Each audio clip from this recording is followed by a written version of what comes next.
तुम्हारे शरीर से राजशाही पोशाक उतर चुका है। अब तुम इस समय भिखारी से भी बदतर लग रहे हो। देख अपने चेहरे को। अब तुम यहाँ से चले जाओ इस माल को छोड़ करके, लेकिन छोड़ कर जाने से पहले अगर कोई आखिरी ख्वाहिश है तो बताओ। कमलराज आज वो भी पूरा कर देगा। कमलराज, एक वनवासी को आखिरी ख्वाहिश क्या हो सकता है? ठीक है, अगर पूछा तो एक बार मुझे इस राज्य महल से जाने से पहले मुझे महारानी से मिला दो। तो तुम माल को छोड़ करके जाने से पहले एक बार भाभी माँ से मिलने के लिए चाहते हो? हाँ कमल। चल पीछे साइड में खड़े हो जा। चल 3 नंबर में। अरे बिजली, इसे उठा, यहाँ से इसे ले जा महल। जी महाराज। इसे महल में रख देना और महल से शीघ्र भाभी माँ को दरबार में भेज देना। अभी अभी हम भेज रहे हैं। ठीक है, जाओ।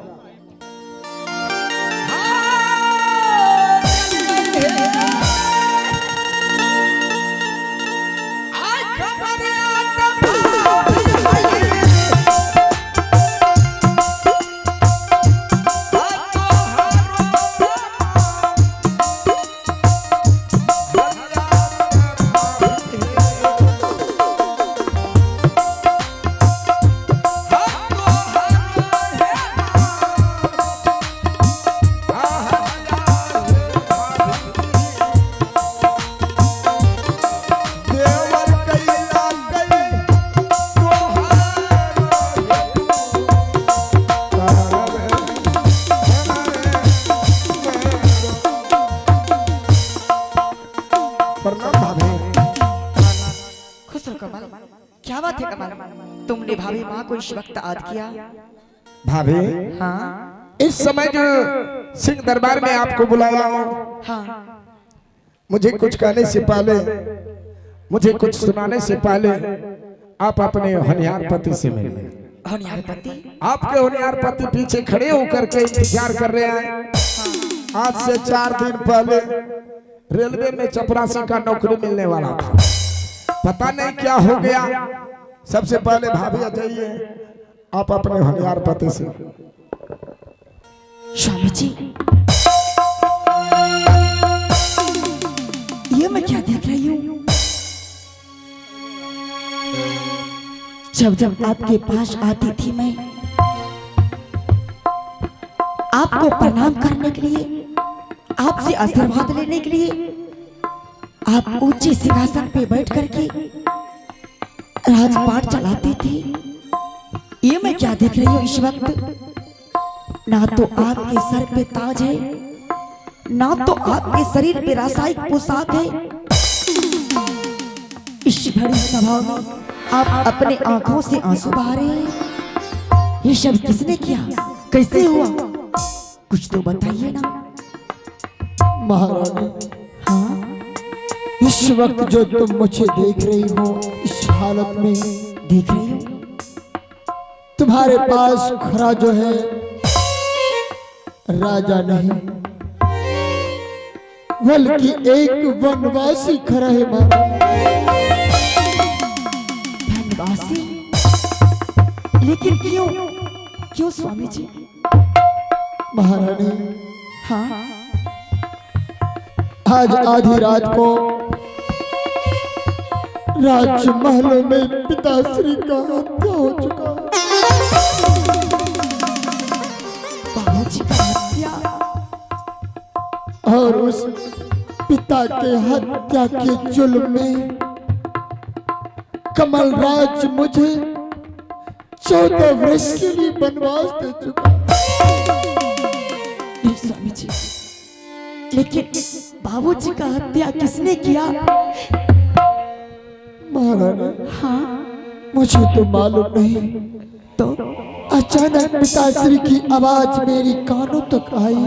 हाँ, मैं दौड़ता हुआ पिताश्री के पास पहुंचा। वहां देखा कि पिताश्री अपना प्राण त्याग चुके हैं। पिताश्री के सीने में खंजर घोंपा हुआ था। जैसे ही मैं उस खंजर को निकालना चाहा, सीने में कमलराज पहुंचा, उनके दिल दिमाग में बैठ गया कि भैया ये पिताश्री का खून कर दिया।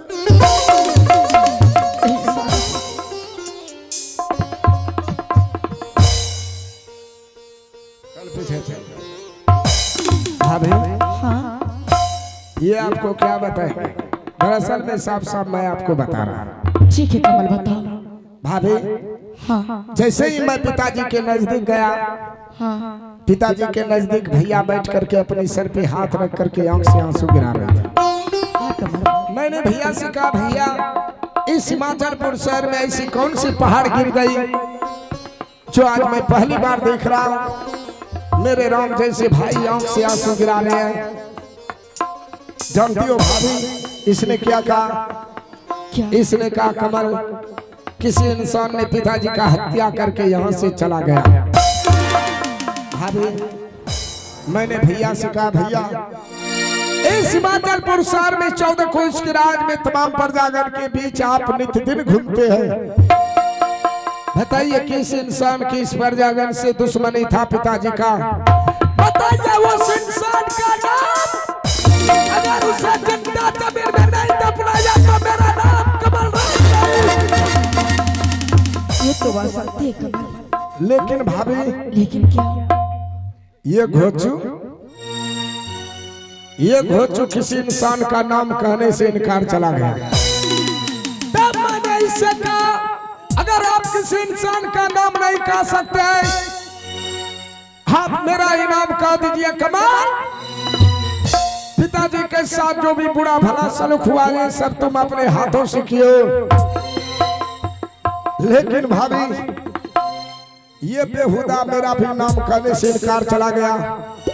तब मैंने इससे कहा कि कल मैं आप और भाभी मां के सामने ये हिमाचलपुर शहर दोनों भाई के नाम से करने का बर्ताव किए थे। कहे ये संपत्ति के लालच में आकर के पिताजी का हत्या आप तो नहीं कर दिए। जानती हो भाभी क्या? इतना बात सुनते ही जमीन पर गिर करके कीड़े की तरह गिराने लगा। अब इसमें आकर के मैं इसे 14 बरस के लिए वनवास दे दिया। भाभी इसने एक हाथ से गलती किया, ईश्वर ने इसे दूसरे हाथ से परिणाम दे दिया।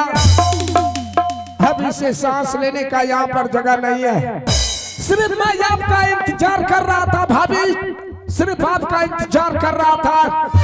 आप आदेश कर भाभी, आदेश कर।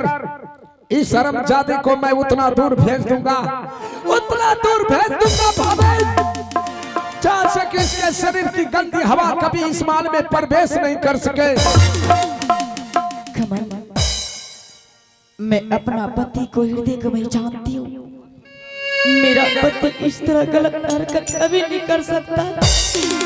हाँ कमल, अगर तुम मेरा पति को 14 वर्ष के लिए वनवास देते हो